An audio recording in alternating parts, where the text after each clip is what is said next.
everybody. How good is the Premier League, by the way? I'm going to put it out there. I think this might be one of the most exciting Premier League seasons, not ever, but in a long, long time. A long, long time. It's been a weekend of derbies and everything is red. We have got Super Mark Goldbridge next to me with the biggest smile on his face ever. I think he's got a semi on as well. And Super James Allcott, the Encyclopedia of Football. This is going to be a banging episode.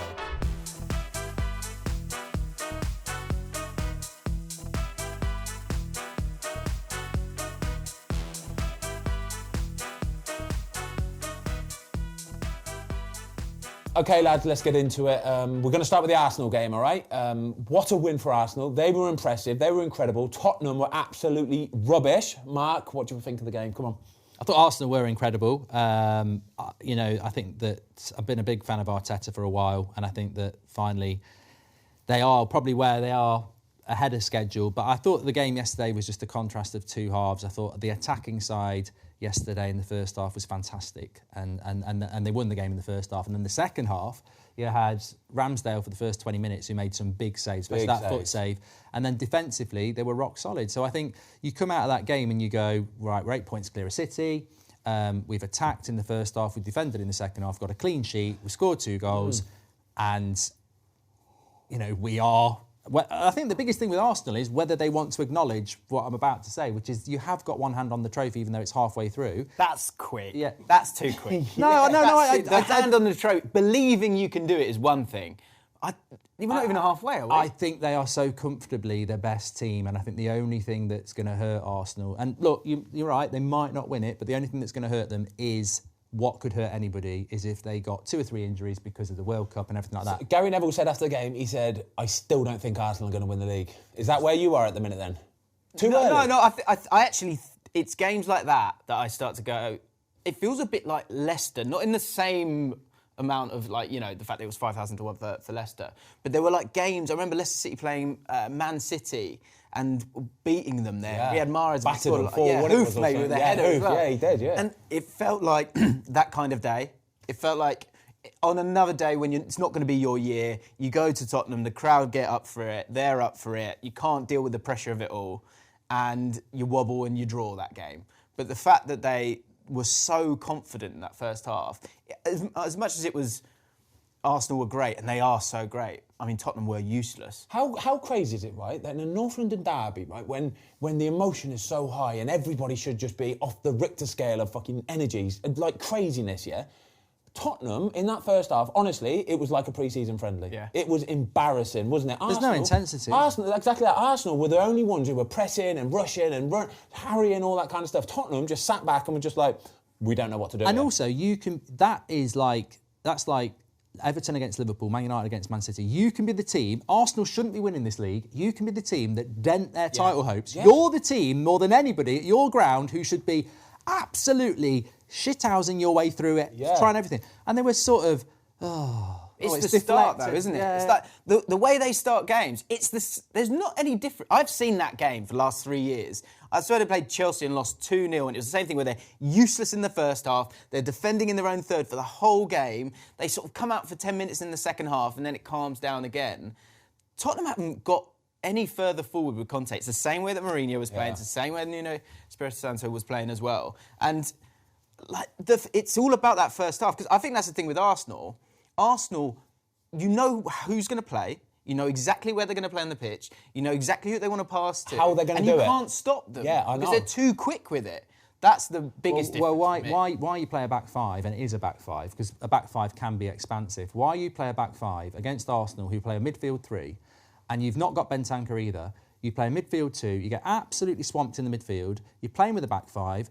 You've got no number 10. You've got a really good front 3 that you can't get to. I thought they were beat as soon as I saw the formation. I'm like, gone. He got the team selection wrong, completely wrong, right? As soon as, I guarantee you, Saka going into that game must have gone, Sessegnon's playing sort of left wing back, all right, just get the ball over there, right? Yeah. I'll run into that space and I'll just destroy him. And that's how it went. So from the very first time he got the ball, Sessegnon's slow getting back in, Saka gets a run on him with pace. I'm thinking, you're either going to give a penalty away or you're just going to have to let him run past you here, mate. And that's how it proved. He just kept doing it. Yeah. But I thought the tone got set from Lloris early doors. You see it when he got the ball played back to him, took too long on it. went to clear it, spooned it, all that kind of thing. And from that moment on, I think the Tottenham players got nervy, Arsenal sensed it, and they just carried on. It was relentless. But as well, what I want to say is, at the end of the game, Aaron Ramsdale, we're going to talk about all the stuff and all that kind of stuff, but I was actually a little bit disappointed he got man of the match, and I'll tell you why. And I don't mean this in a bad way, right, because I love Aaron Ramsdale, and yesterday was literally the most perfect goalkeeping performance, absolutely everything, like balls into the box he was coming out for, saves, like distribution, the whole shebang, right? He did it all. But I don't want like Tottenham to be going, yeah, but your goalie got man of the match, because there's no Tottenham fan naive enough in this world, surely, to see that game and go, we were good enough to get something from that game, because they weren't. I don't think they would do. I really don't. I think Ramsdale was man of the match for me, because I think when 2-0 is a dangerous score when you're away from home, and I think Spurs probably nearly did enough to get a goal. But they didn't, because Ramsdale was so good. Yeah. So I think he stopped that game becoming what it never should have been, which is the last half an hour of Spurs getting something out of it. But I don't think a Spurs fan would honestly look at that. I think they'd look at it the way we've reflected and said that, from minute one, you were never in that game, and it's not acceptable. And I think just going back to what you said about Leicester as well, and Arsenal, I do think Arsenal fans think like that, or a bit like Leicester. I disagree with this completely. I think you're like Liverpool. I think you're like Liverpool when you won the league against Man City. I think you're playing that well. You are the best team Man United have played. Yeah. Even though we beat you at Old Trafford, you're the best team. You're the most consistent. Your away record's fantastic. I think, I get it. I'd be very nervous if I was Arsenal, and I would start talking about Leicester. But I genuinely think right now they are comfortably the best team in the league. They have to be the favourites. And I know one hand on the trophy sounds a bit too premature because we're not halfway through the league, but if they did not win this league, and they've got to back the manager in January as well, if they don't win this league, something really wrong goes in the second half, because they are comfortably the best at the moment. Yeah, I think it's one of those where, actually I think this is a positive for them, but the difference between that Liverpool team, the year before they'd finished second, and so I think they were angry and went and got it done. What's good for Arsenal is that I think they do have that underdog mentality, but it's like there's so many players that weren't names and then become names. And that's where Arsenal kind of getting to that tipping point where Odegaard, Martinelli, Saka, all those guys, they're still not names, they've still not been champions and not been and done it. Aren't they? But I think that provides a freedom and a hunger. Yeah. And even, this is the big thing when you come back to how disappointing Spurs are, even if you are, the best thing that you can do if you're under pressure and it's a derby game is not think. And Arsenal players don't have to think, because the way that they play is so ingrained in them that they don't think. They just play those passes. And that was the difference with Tottenham. That's why they couldn't get out. It's because they don't... It's hit Kane, and I hope Kane's strong enough to play inside. Even Kane would drop to the halfway line and they'd hit Kane, because they can't get out. So Kane would have to come even deeper. They're the only team in the top, probably, from the traditional top six, who don't play with a number 10. They don't. Yeah. Kane tries to do both. That's just ridiculous. I mean, even England... They have a number 10 behind Harry Kane. Yeah, Harry Kane's got to be in. I know he loves to drop deep and link the play up. Stay up top. You're one of the best strikers in the world. Stay up top. Yeah. But you need a whole pattern of play for the rest of the team to get the ball up the pitch. Until when you're talking about the goalkeepers, like football is about moments, isn't it? Sometimes, and I think that's the thing. When you're saying that Ramsdale was fair enough for him to be man of the match, despite not being totally involved all the time, it's about those big moments. And Lloris had an absolute stinker in a big moment, and straight after the goal, I think there's a chance for Son. And talk us through that save, because it's a lot of the saves that Ramsdale did actually were sort of that flexibility and with his legs, which people won't really talk about. The difference between Lloris yesterday and Ramsdale yesterday is you can see that Lloris is playing with no confidence, absolutely zero. He's shot. You can just see it. Whereas Ramsdale, right, every time... you never... Oh, you can see it. But this is... when you are shot. This is where you can see it, right? So Lloris, for the goal, for example, So it takes a deflection. It's a bit unlucky with the deflection. Either way, it doesn't matter, right? Once a player gets that close to you, you're taught as a goalkeeper that the only place he can really score is if he just smashes it through you, because the angle's so tight. The only way he's going to score is just pace, by smashing it, right? So as a goalie, you're taught to go basically, right, I'm just going to have to stand there, sort of put my arms there a little bit, but I'm just going to have to stand tall, stand big, and just take one. It might be in the chest, face, whatever it is, right? Just take one. As soon as he's kicked the ball, he's started falling backwards, That falling back motion is a motion of I don't really know what I'm doing at this moment in time. And it's the worst thing you can do because it makes you smaller, the surface area is smaller. It's not good for making saves, right? Whereas Ramsdale at this moment in time, anytime they come through one-on-one, he's in full control of his body. He's forward, his body weight is forward, over his knees, over his legs, and he's able to move whilst the foot save in the second half was a thing of beauty. Like David De Gea. It's beautiful, mate. He's come out, he knows what he's doing, he's in full control of everything, and he's spread in a proper way, and he's still managed to flick his foot up. He's on fire at the minute. That's fascinating, though. It shows how important body language is. Yeah, I never thought that with a goalkeeper. Just the difference of going, come on then, put it in memory. This is Aaron Ramsdale all day, all over though. This is what he's like all the time, kind of. Tell you what though, just got me thinking there. I mean, in fairness to Lloris, he did cost Spurs the game, but in fairness to Arsenal, Nketiah should have scored 2 goals. Yeah, should have done. And Lloris did make himself big, but I actually think on both of those, Nketiah doesn't get his first touch right and makes it. Yeah, he did. The one in the second half, bad touch. But they were 2 big chances moments, for Arsenal. It's all about those moments. Yeah, those big games because the game state's different. Like Tottenham in the second half, they sort of have a go, but Arsenal going, go on then. Yeah, I know. Because once we've got the ball, we'll just keep it for a bit. Yeah. Give it to Martinelli. Where did Tottenham go from here with Conte? Because his contract's up in the summer. Do they give him a new contract? Is this going to go down well anyway with the Spurs fans? Well, I was talking to my mate Flav, he's a big Spurs fan, and he's saying what's so backward with this is that normally a manager goes, just give me 3 years. Everyone just calm down. Give me 3 years and I'll show you. With Tottenham, it's like, say you want 3 years to Conte, and Conte's going, I don't know if I want 3 years. Yeah. It's so strange. I don't know if he's good enough to say that. I really don't. I've seen that, as I said earlier, I've seen that game so many times, and I'm sure Tottenham fans will say the same, where they're so defensive. And I think the outlook, that's why Arsenal are doing so well, because even if they do go behind, they make a couple of attacking changes and it makes them different. You have to be able to sort of lean on that when you're struggling a little bit. And with Tottenham, it's the same thing. And I guess they're going to probably invest with him again, I would imagine. They need to get some of their players back. I think Richarlison, who, as annoying as he can be, is a very good player for them. All right, let's talk about Richarlison. Spurs fans, by the way, can you get in the comments down below? And just, if you are a Spurs fan, let me know what you think. Do you want Conte to stay or should he go? Is it time? Just whatever. Can I just say on that, though? I do think there are some revisionists on football because there's United fans going, oh, Goldbridge wanted Conte. And I'm like, that last season from January till May, Kulusevski, Kane and Son scored more goals than anybody, and Spurs were really entertaining. Yeah. I think the disappointing thing is, why have they just suddenly changed this year? Because every time I've watched them, really poor. I think injuries have played a part. Just to answer your question, I think Conte has to commit. If Conte commits, then you can bring everyone on board and then off you go.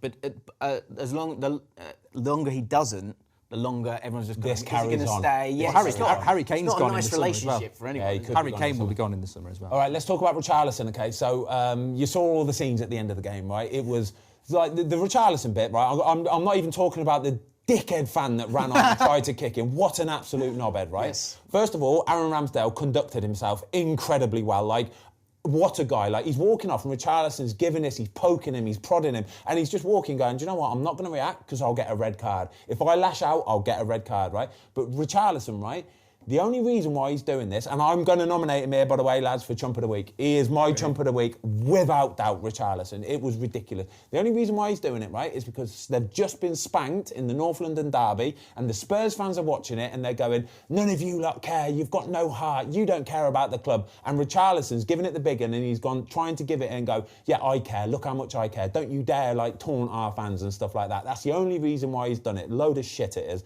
Fuming with him, I am. Absolutely fuming. But to be fair to him, I don't like Richarlison, but he didn't start the game, and when he came on, he was kicking people and he was decent, about. Yeah, so, for sure. You know, yeah, I get it. And Ramsdale did do well. I thought Arteta was the best. Arteta was the man. Xhaka, no.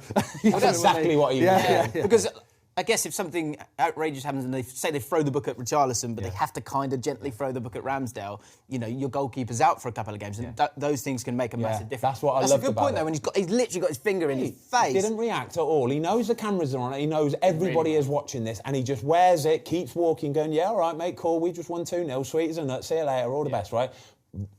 Richarlison, chump of the week, mate. Fuming. Right, let's move on. We spent way too long talking about Arsenal there, but I loved it. What a game, honestly. This weekend has been incredible. It's all red absolutely everywhere. And somewhere else it's red is the Manchester derby. Goldbridge, you're buzzing your little titties off, aren't you? I am. I'm not putting us in a title race, and I'm just buzzing for Crystal Palace now. And everyone's talking about Arsenal next week. We've got Crystal Palace on Wednesday. But I think the big thing about Manchester United was we went into that game and we were on a good run. We beat Man City before, but there was more pressure because we're on a good run. Where are we?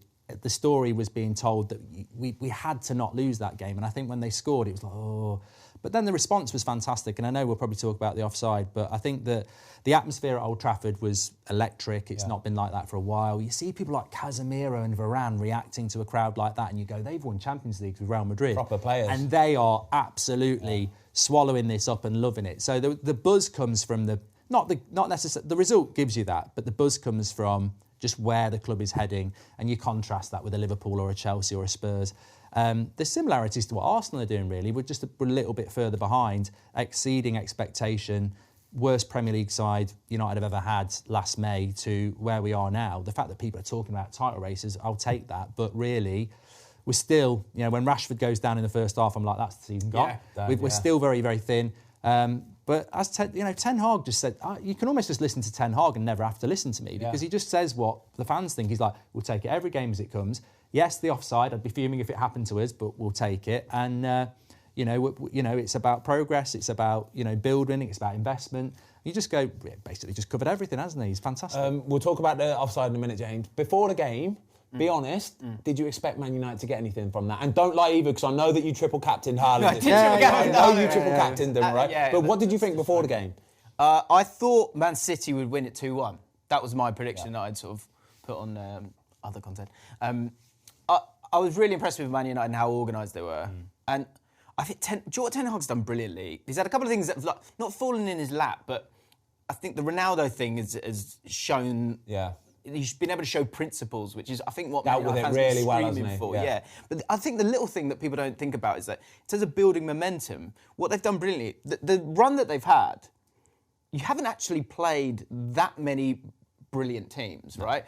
But also that alongside the cup runs, it's just about winning games. And I think Guardiola does that sometimes with the League Cup, and they've had an amazing run there. Because if you keep winning games, everything feels good, and then you end up playing a little bit better. And I think Man United went into that game in a really, really good place, and it allowed them to be I thought they were really proactive in terms of how they defended. Previously, when you played Man City before, it's been defend deep, McTominay, Fred, hit Rashford, and you were looking to hit Rashford, but I thought Eriksen was amazing. He's so smart, the way he passes the ball. Most people thought he had a bad game. Really? I thought but this is the thing about United. I think there's so many players at the moment that are, underrated. And, you talk about the way that we normally play against Man City. I was watching not Solskjaer, thank God, I wasn't watching Solskjaer. I was watching Shaw and Varane.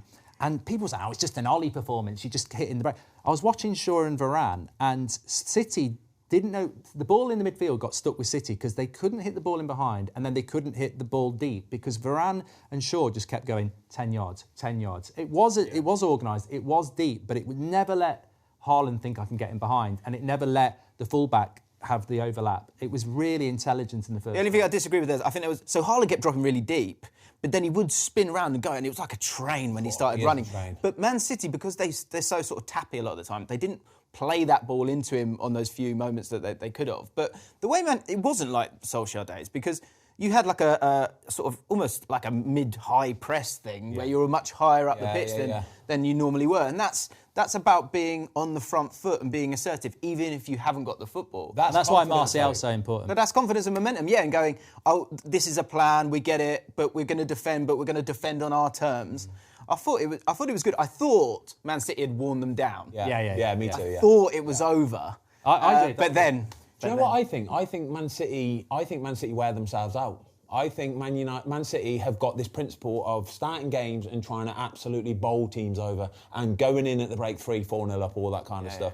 The opposition are basically chasing them down, all that kind of stuff. I think Man City struggle when they're 0-0 at half-time because they are already given most of their energy. And then, but to be fair to Man United, when they scored that goal, Man City, I thought, well, here we go, floodgates.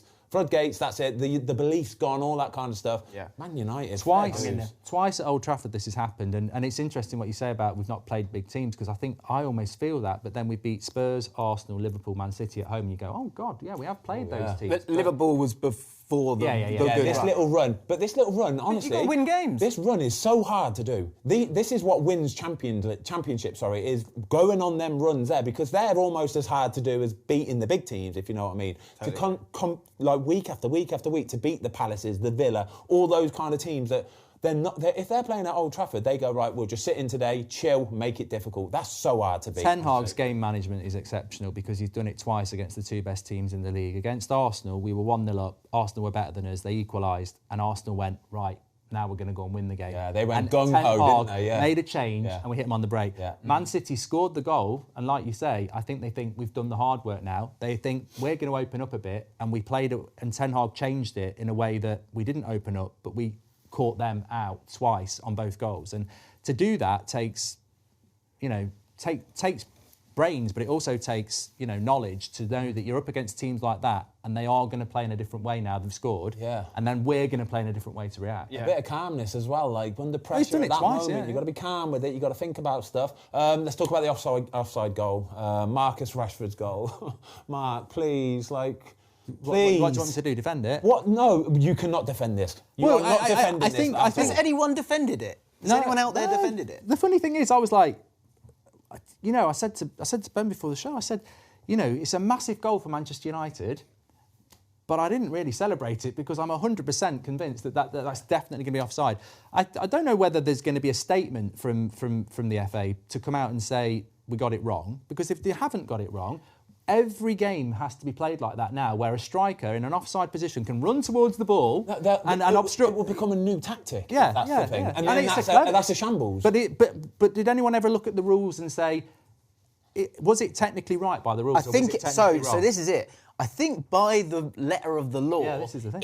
It was right. It was within the letter of the law. But that when you watch it, because my issue was when you're defending and you let a player go and stop, you're doing that because you think or know that they're offside, right? So as much as it was the shielding, for me it was Akanji going, oh, he's offside. Or literally, if you want to play offside, you have to slow down. You have to let that player go. And then when that ball's played, you're not in the right position. Whereas if you're playing five-a-side, you would have just run with him anyway. But then, if you change the laws, right, and then there'll be this next phase where defenders will pretend that they were going to stop. Yeah. And so it does, this is the problem with refereeing a lot of the time, is that, and there's a lot of refereeing that I've enjoyed this year. I always wanted there to be this sort of get up rule. Whereas if in your mind you go, get up, then don't give it. And I think that's what referees have done pretty well this year. But that offside rule is a joke, because there's no understanding of the art of defending. Because for someone to be offside, you have to stop running. But according to the law, it was... Edison, you see Edison's position is... He's so far out, right? He's on his penalty spot, because when that ball is played round, he knows that Rashford is going for it, because he's watched Rashford's body language, he's watched his face, he's watched his eyes, and he is watching the ball come round, Rashford is, and his body shape shows him that he's going to be touching the ball, So Rashford fully knows that he wants to take the ball. It's at that point, though, when Rashford, something in his brain goes... You're offside, just leave it. But it's too late by then. The damage is already done because your body language has given it away. So Edison is expecting Rashford to come and take the touch. Edison steps up because he knows Rashford's not going to hit it first time. He's taking a touch, and that touch to keep it under control and not let it get away from you is impossible, He knows that Edison's going, right, go on, as soon as you take that touch, bam, I'm going to come and smash you here. And then as soon as you leave it, all bets are off. It's absolute carnage. Well, who is it? Is it Akanji and Walker, or is it Akanji and Aki who are running back? I think it's Aki. Is it? Aki, Definitely. Because there's no way. So Akanji's the one who lets him go off, and then when you've seen the screenshots of Rashford shielding from someone, supposedly, that's Akanji, and Walker's coming on this right-hand side. I don't know if Ake's in there. I think it is Walker, because I'm like, Bruno is never winning a foot race between Akanji and Walker. No way. In a normal scenario. But I think, it's hilarious. It's fantastic. But you take and you definitely take it. Who cares? Man City had one of these a few years ago against Villa, where it was they changed the rule because of it. I can't remember the technicalities of it, but look, if the rule changes because of it, it needs to change. If it doesn't change and technically it's right, then let's see if it happens again. But the big thing is, it was 1-1 then. The score was 2-1. Yeah, it does. And Man City had opened up anyway. Man City lost their heads at one when it went to 1-0. They lost their heads in the sense that I think they thought that's it, and they thought we were going to open up, and their defensive line just seemed to be all over the place. And I mean, yeah, look, you never see that from Man City. I think in the context of the Premier League, it was the right result. And can I just say one thing that would sort all of this out, right? Obviously, it's get rid of VAR because it's an absolute joke. But what would have sorted it out, right, is if you had a ex-professional footballer who's played the game sitting in that VAR room, right, and then he could have straight away gone, nah, it's offside, because he's impacted play, because he wanted to go for it. It's not rocket science, yeah? The fact that you've got referees who might not necessarily have played the game. You've played football, you know it's offside, don't you? You haven't even got to have played to a high level, right? Yeah. You know it's offside, it's as simple as that. You have an ex-professional in that VAR room, straight away goes, nah, come on, don't be stupid, it's offside, it's as simple as that. Yeah, and an understanding of, I think sometimes people want it to be black and white, and football's not like that. Sometimes you need to understand the context of it. There needs to be an element of common sense with it as well. And so if you gave that ex-pro that freedom to do that and understand the flow of a football game, then I think we'd be in a much better place. Couldn't happen to a nicer team, though. Look at him. Go on, get the badge in. Give it the big one. I really just don't. I really just don't. I mean, it's football. These things happen. Right, we're going to do what you're wearing, okay? James Allcott, you've come in today with the most beautiful jersey. Yes, I think we've had on, lads, what you wearing? One of the best jerseys we've had. Yeah, we haven't it. Yeah, come on then. Talk to us about this. I bought this. I was in Buenos Aires, and all I wanted was a long sleeve Boca Juniors shirt, right? And I was in La Boca, and it's an amazing place. If you haven't been, go. And I'm in this shop, and it's all these shirts, and I see it, it's glowing, and they're all the same shirt, but this one's got long sleeve. It's going to fit me on amazing. Grab it. And there's this little rip on it, and I'm rip, yeah. So I go to the guy, can I get discount? Can I get a discount for that? And he's like, okay, yeah, we'll take a little bit off. That's fine. I put it on, and I think, finally got this shirt. One of them's got a sleeve, and one of them hasn't. I don't even get that. What is that? What is that? You sure it's even genuine? It's got a rip. I thought it was genuine. So I wear it, but I obviously wear it like that from now on. But I love it. I love Boca Juniors. I love all of that part of it. That is a beautiful Messi fanboy. Shirt, so I thought I'd chuck this on. I think that's right up there, mate. On this show, even with the wizard sleeve. I love it, mate. I love it. Goldbridge, what are you wearing today?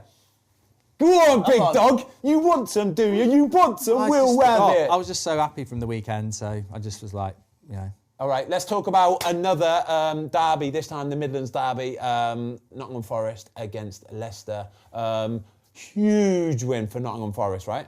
Massive, yeah. And I think they're 13th now. I mean, it's so tight. We were talking about the league. Yeah. I'm probably getting ahead of myself, but I was thinking of an unpopular opinion. I don't know if it is unpopular then. I think this is the most competitive the Premier League's ever been. For sure. I said that at the beginning of the show. I totally agree with you. Yeah. I think it's unbelievable. And because even Nottingham Forest now, and the managers, I was saying that, I said it quite flippantly, that Nathan Jones is the worst manager in the league. The point I was making was that all the managers are unbelievable, and Steve Cooper has done such a good job there. Yeah. And now, after all those changes, you kind of see what he's trying to do.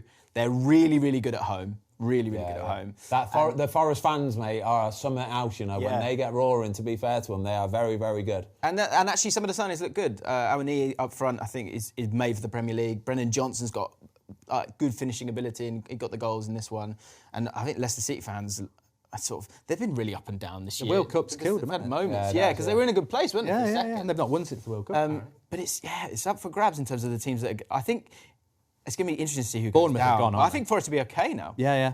I think people missed their opportunity with Forest, because I think you're right. I think they had so many changes and they were really bad, but no one's created a gap. Yeah. So they've been able to just sort of had bad results and still be in get away with it. Same with Wolves as well. Wolves, I think, looked really, but no one's moved away, and now I think Bournemouth. I wanted to ask you this. Sorry, I wanted to ask you about Wolves, because look, when you're in a relegation battle, would you rather have a sort of solid defence and midfield, a bit like a Wolves, or would you rather have a team that's not got the best of defences, but you've got Lukaku up front? Mate, Wolves don't have that. We got relegated at Birmingham City, right? And we scored, that season, 38 games. I think we scored 34 goals or 32 goals or something. We got relegated because we couldn't score goals. That's what gets you relegated, honestly. You can, unless you can keep 15 clean sheets, 12, 13, 14, 15 clean sheets, yeah? You're going to get relegated because goals are what win you games. I remember years ago, Harry Redknapp at West Ham went and bought Paul Kitson and John Hartson in January. Yeah, and it kept them up because they just started banging goals. Mate, the quality in the Premier League is so high now, yeah, that other teams will outscore you if you don't score goals. It's as simple as that. You have to score goals. That would be the only thing I would worry about with Wolves then, because they've brought in Cunha, who might score goals, hasn't got a good record, but came from Atletico Madrid, which is obviously a big team. But that's the thing I do wonder. Everyone kind of is going, Wolves will be fine, Wolves will be fine. They don't score enough goals, do they? But yeah, that is the thing. And I remember as a QPR fan, when we've sort of stayed up, it's been the fact that we've had Djibril Cissé up front, or Zamora could get us a goal, or Tarap could do something. Because the defence, when you get to like March, everyone switches on that little bit more, and it all matters so much more. So that's the one thing. This is why strikers get paid the big bucks, mate. Sadly. This is why you don't want to be a goalie, yeah? Be at the other end of the pitch, because when you score the goals, you get paid the big bucks. But everybody wants that striker that scores them goals. All right. Let's talk about Liverpool. What on earth is going on here, Mark? Right. I love Brighton. We things like everyone talks about Brighton, even from the Potter days, but. I mean, that's just massively impressive. I think Liverpool had one shot on goal. I didn't watch it. I caught the highlights, but on the afternoon I saw they were losing 2-0. I logged on to look at the stats, and then I was like, well, this is not a smash and grab. Brighton have absolutely done. They've done what Brighton do, and I think with Liverpool, I know why they bought Gakpo, because they've had injuries in the midfield, in the attack, but midfield is where their problem is. Yeah. People talk about the defence and people talk about Salah. Games are won and lost in the midfield. They're conceding too many goals, not creating enough chances. And it's interesting because I think Jordan Henderson's such a good player, and Fabinho and Thiago, and they picked all three against Brighton, and yet they got absolutely annihilated in the midfield again. And you're like, I think with Liverpool, last season they nearly won a quadruple, and they were amazing. And this happened before. I think with Liverpool, they burn them. They go for it in a season, and then they almost have a massive drop off. And I guarantee, if you look at their high pressures and intensity and all that, I bet it's dropped by 15% from last season. Mate. So I think they're tired. I think they're tired. Maybe their lack of motivation. I just think they're suffering from a hangover from last year. But that's not. They still need to be in the Champions League, and getting beat 3-0 at Brighton's not acceptable, is it? Well, we've got a 20 quid bet on the fact that Liverpool finish above Man United, and you're definitely going to be... But I still think it can happen, because it's not halfway through the season yet. There's 60 points to be played for, and Liverpool can click, but I expected them to have clicked it by now, to be honest. What do you make of the Liverpool defence? Because I was watching Matip and Konaté, and they just look...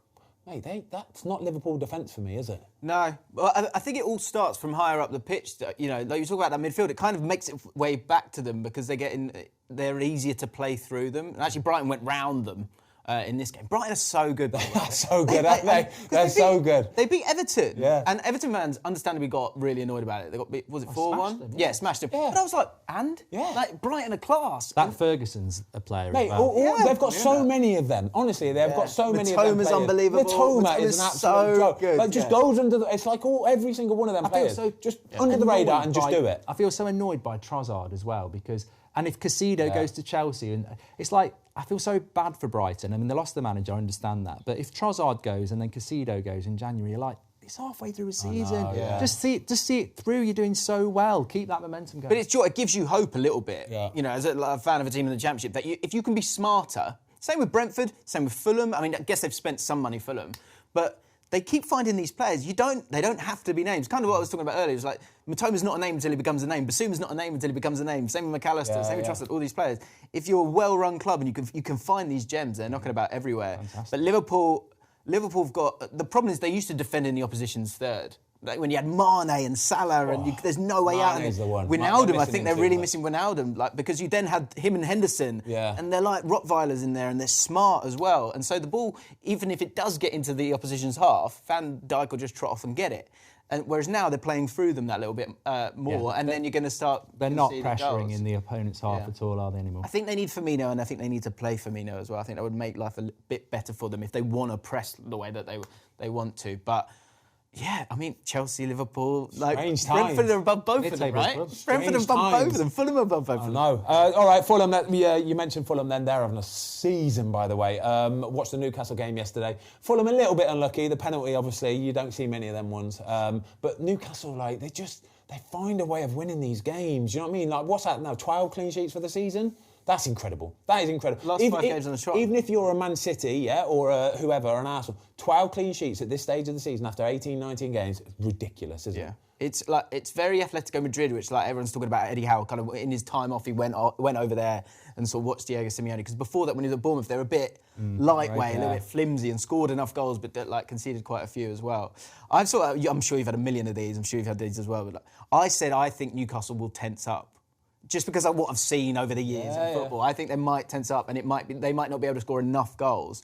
So yesterday, when I was streaming, the Newcastle fans were after me. I'm going to stick with what I said, but with Liverpool and Chelsea struggling the way they are, and the fact that they just do not concede many goals, Newcastle. Do you know why Newcastle don't concede goals? Do you know why? And I promise you, this is why, right? Look at the height, look at the size of the Newcastle back four and goalkeeper, right? Yeah. They are all 6'3", 4, 5, 6, 7. They are monsters, right? So yesterday, Fulham, early on in the game when they had their little spells, like 20 minutes in the first half sort of thing, they were getting down the right-hand side, they were whipping balls into the box, right? This is like bread and butter for them, right? It reminds me of... So Chelsea, back in the day, you remember when Mourinho was actually the special one, the special one, right? That original Chelsea team that he was keeping clean sheets right, left and centre with checking goal, he had a policy where he had to have 6 players over 6 foot in his team, yeah? He had to have them, right? Just for that aerial bit. And he believed that if you could cut out set-piece goals, you would win games for fun. And that's exactly what Newcastle are doing. They've got these monsters, right? And when teams are whipping balls into the box, normally your back four have to get like in between the posts, basically. Your ideal defending position is your the left back basically should come all the way over and he should be on the post, and your 2 centre backs, one in the front post, one in the middle. That's the ideal positions, yeah, to be best defender. When you're that tall, you haven't got to be in that exact position because you still can clear the ball. And that's what they're doing. They're not conceding set-piece goals, and then they're going nicking them at the other end. Lovely. I think with Bruno Guimaraes, I don't know if anyone saw him going off, but that is massive for Newcastle. Although they have got, transfer window is going to be big. What are Newcastle going to do in the transfer window? They've got the money. I think if they bring a couple of players in, the position they're in, no European football, I think Newcastle look very, very good. That's a really good point. That no European football, actually. Yeah, because that's so intense. Yeah, you got, but they do not have. I mean, what they got? Longstaff, Willett, but Shelvey. I don't know if he's fit or not. Yeah. They said that would be the thing that they would go and get done. If they get a few more injuries, then I think if they get another injury or two in the next week or so, they will have to go and get a couple more.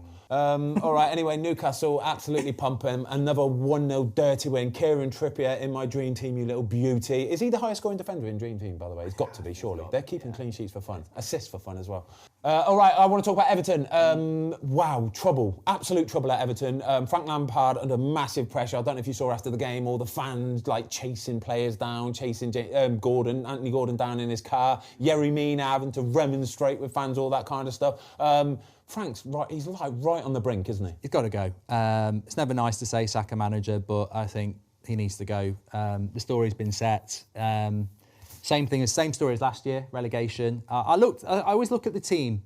When I'm not an Everton fan, but I always look at the team. I looked at that team, and I like Onana, Idrissa Gueye, and Iwobi. I think it's a really good Premier League. They've got quality, haven't they? Yeah, they've got energy. I looked at the front two, Calvert-Lewin and Gordon, and then you've got people like Connor Cody, Tarkowski. They know how to keep clean sheets. So I don't think it's acceptable for Everton. I know Everton fans want to blame the structure, and that's absolutely fine. But I actually think you can have multi-layered problems, and I think that there is a problem with Lampard's coaching. And I think now is the time to make that change, because there are people that I think Sean Dyche would suit them like a glove. Yeah.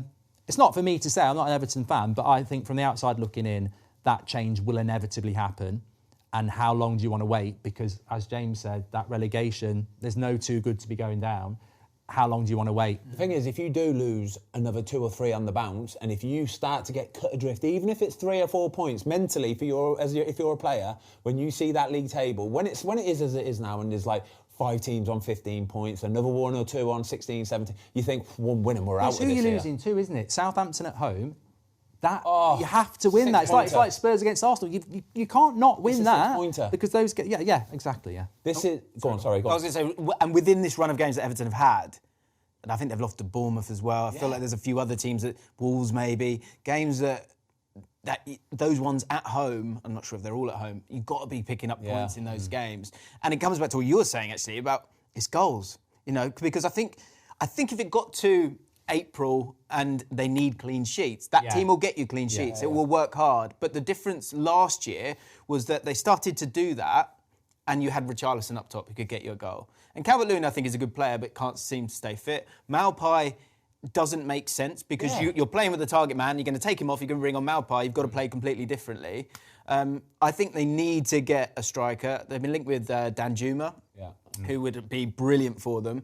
But I think you're right. And I'm normally one that just wants to give the manager another week. But what I would say when I looked at that lineup, that is the lineup I would pick. Yeah. And there's some good players in there. Like say Anana's, that's a solid midfield. So you then need to find the answers. And he's not doing it at the moment. When you do say Sean Dyche, I do go, that does make sense. 1-0 up. Southampton don't travel very well and they end up winning the game 2-1. I mean, Ward-Prowse deserves massive credit. So does Southampton. What a week for them. But you can't be losing those games. That's a good point, because people get annoyed at me when I don't talk about Southampton enough because they don't get a huge amount of coverage for whatever reason. But Nathan Jones, in terms of how they set up, and James Ward-Prowse, in terms of where they've played him, it's something that I've never thought of. But you've got a team that can't finish, but you've got the best free kick taker and the best finisher possibly, ever when it comes to free kicks, for sure. So put him in attacking midfield, get him close to the goal and give him a chance of scoring some goals.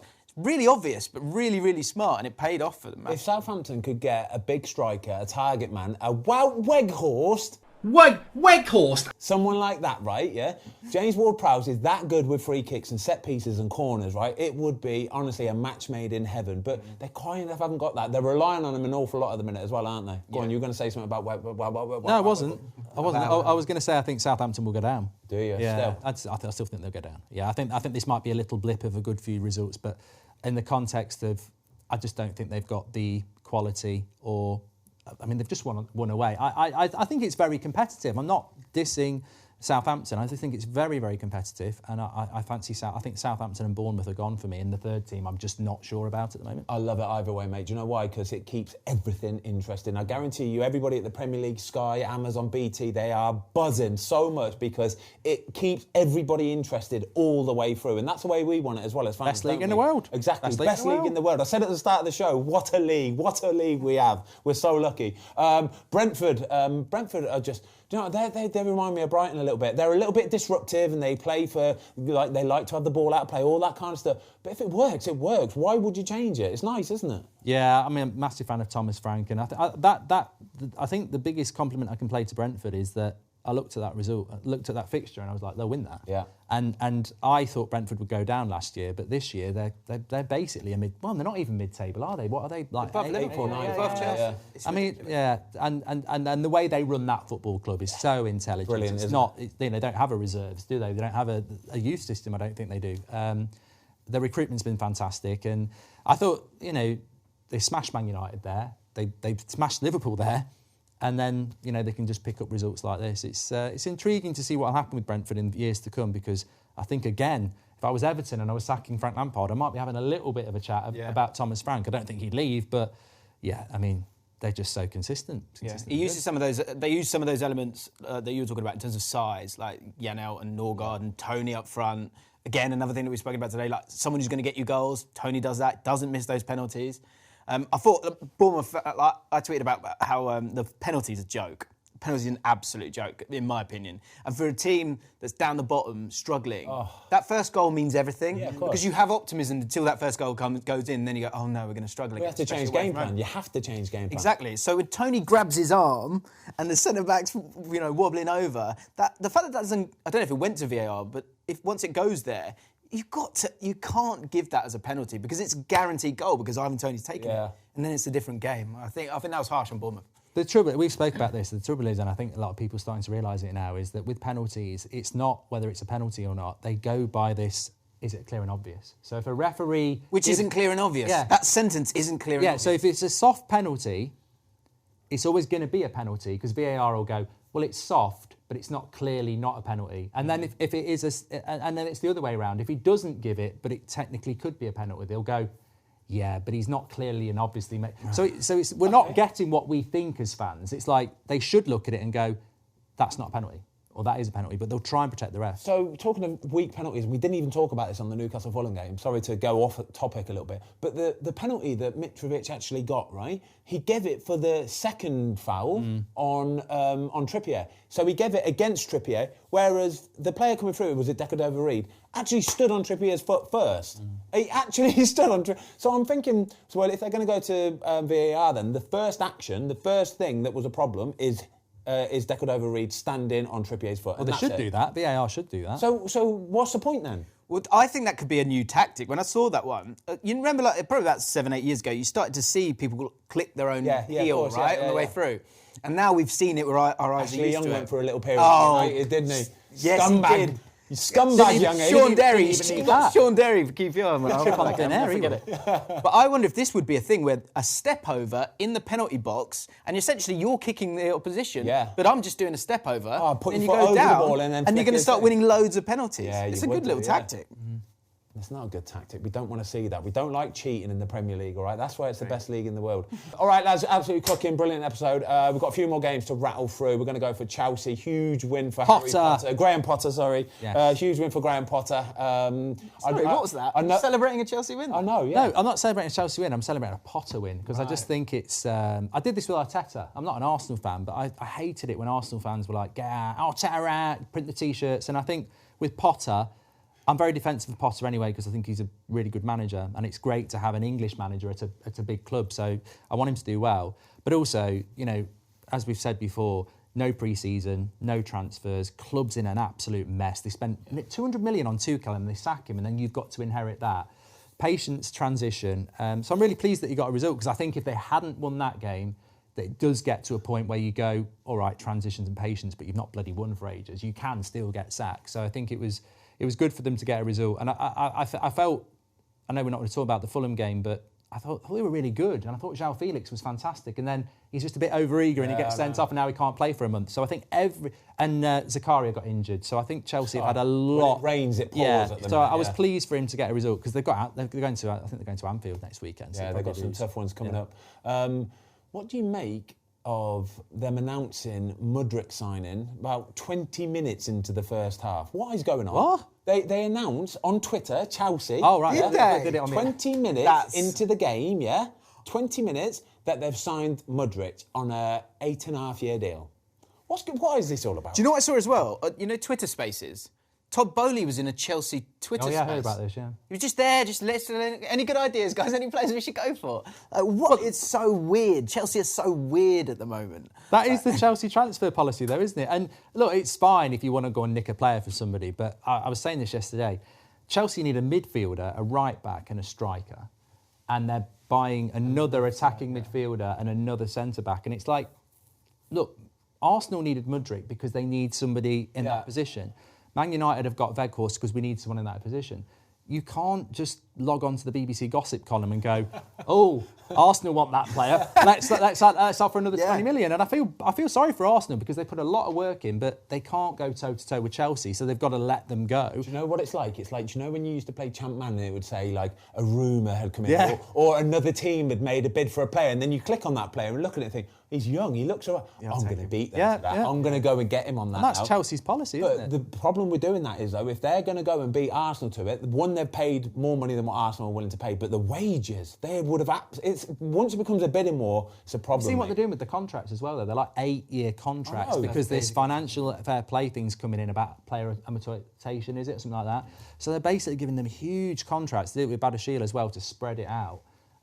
Again, another loophole, another way of manipulating. But you have to buy players on your terms. Like we're talking about Brighton and how good they are, or Brentford and how good they are. There's other players. Yeah. But when you so for Arsenal, for future transfers, they strengthened their position because they've gone, no, that's our price, and so we're not going to. We'll go get another player who will be great. Whereas Chelsea, you go, well, Chelsea got money. Yeah. So we're like, the next mug one's going to them cost off. more. Yeah. And also then they've got too many players. So actually, no, we're not going to give you what he's worth. We'll give you less. Yeah. So from both sides of it, it's a poor great business. It's a great point about Brighton because I want Potter to do well, but I just wonder how in control he is because you know what Potter did at Brighton, and then you can see Chelsea very sporadic. And is Graham Potter there going, yeah, get me another attacking midfielder? Yeah, go and get me that. I don't necessarily. And Mudryk could be. Do you remember Pepe? Everyone thought Pepe was class. No, he comes 50 in. mil he cost, you know. I think he was 80. 70. 80? Yeah, it was definitely north of 70. Yeah. God. So like, when he comes in, I think he's a really good. He looks like a really good player. Yeah. But you don't know, so No. don't spend that kind of money on it unless it's a complete sure thing. Was it 100 million euros? Something like that? I think it's like 70 plus 40 in add-ons or something like ridiculous. Right, anyway, we're going to get the quiz on in a minute. Fozzie, by the way, James, Fozzie's me, by the way. I refer to myself in third person. It's me. You're Gozzy, are you? I have won both game weeks so far, so I'm on 100% at the minute, so I'm just letting you know, all right? Mark's on 0% at the minute. He's bottom of the league table, yeah? A lot of controversy. I'm James. rubbish at quizzes. Well, we'll see in a minute, won't we? Like to We'll see in a ask minute. We've got the quiz coming in a minute. Quickly, 2 more games to talk about. We've got Villa against Leeds. Big win for Villa. Did you watch this game? No, you did not. No, I didn't. I forgot. This is why I don't do Fantasy Premier League, because it's Friday night. But it's a good result for Villa, and they are the only mid-table team in the league. When you look at the league, they're the only team that you could describe as mid-table, which is just fantastic for the league, isn't it? It's if you're a Villa player, it's not though, because it is so boring. Honestly, when you're that middle team and you've got nothing to play for, it's hard work. You know what? We're not halfway through the season though. It's not like I think psychologically, because it's January. We're getting done by the calendar. Yeah, we are getting done by the We're all calendar. like, oh, beach, book your holiday. But you're not halfway through. If Villa went on a good run, it's not like they're 15 points off. You know, they could go top half of the table. They're out the cup. They're not in Europe. But I think with Villa, it's about what progress you can make before the summer, isn't it? Because Emery needs a summer. He needs a pre-season as well. Just quickly on Leeds, I saw some ridiculous stat of something like 80 days or something since their last win. Right, and finally, Wolves, West Ham. West Ham, genuinely, David Moyes, is he there or thereabouts? Has he got some sort of time in the bank, has he? If it was me, I still can't see them going down. Yeah. The season's kind of done for them. That's really disappointing.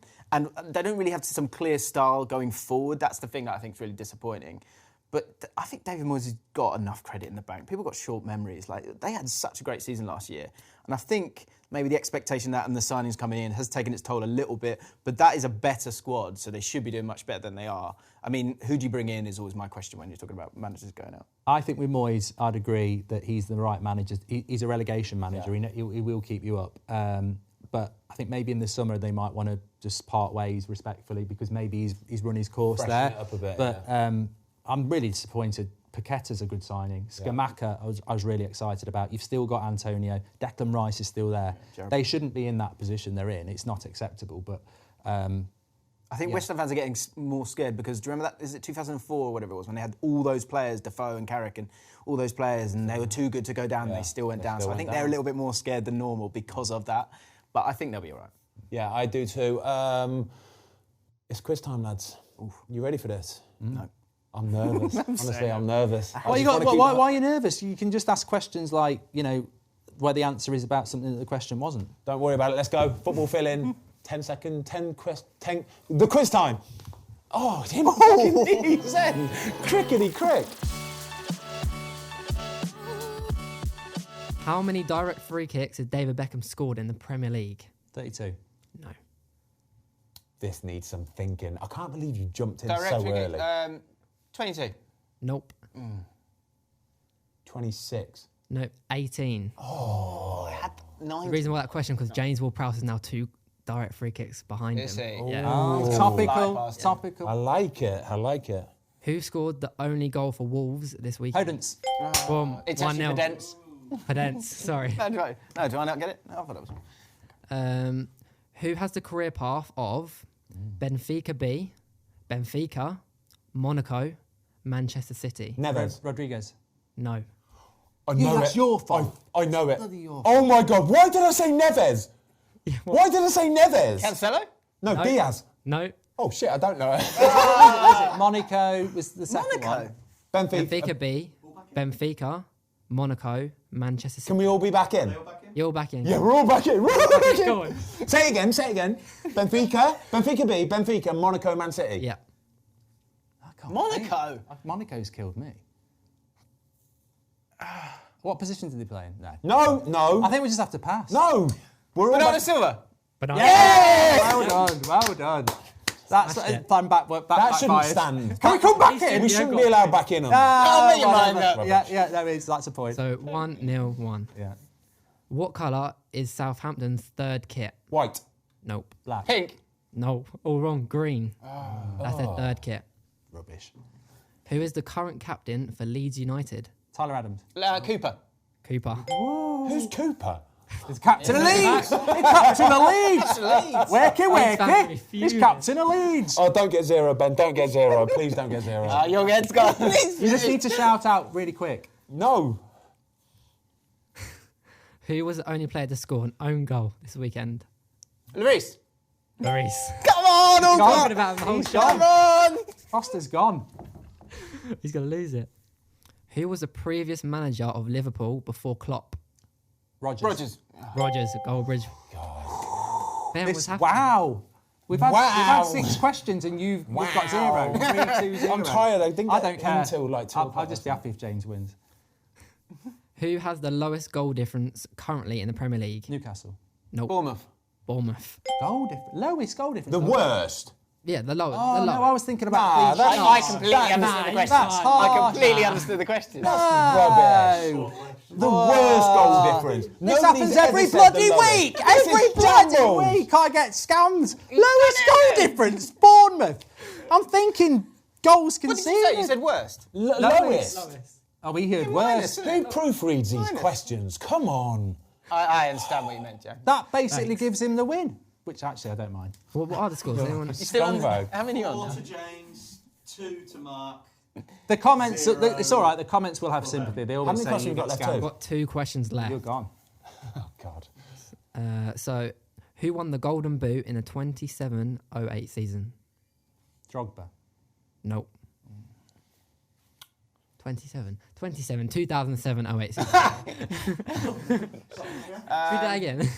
Oh, Cristiano Ronaldo. Correct. I should have known that. You've got to get that. He's your mate.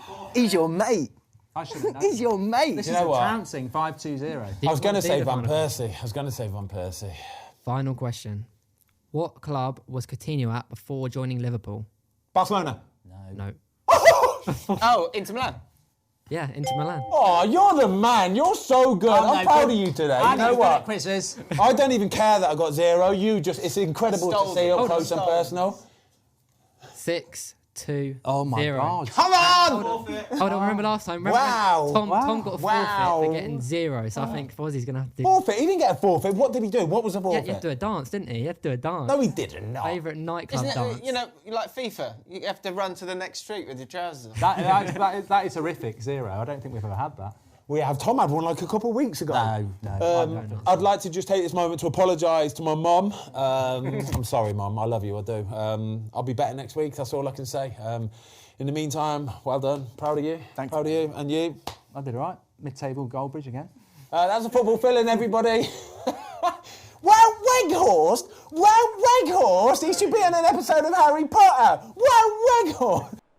Weghorst? I've never heard. That's not even a real name. Woot Weghorst. You belong on a Harry Potter film. Bullshit.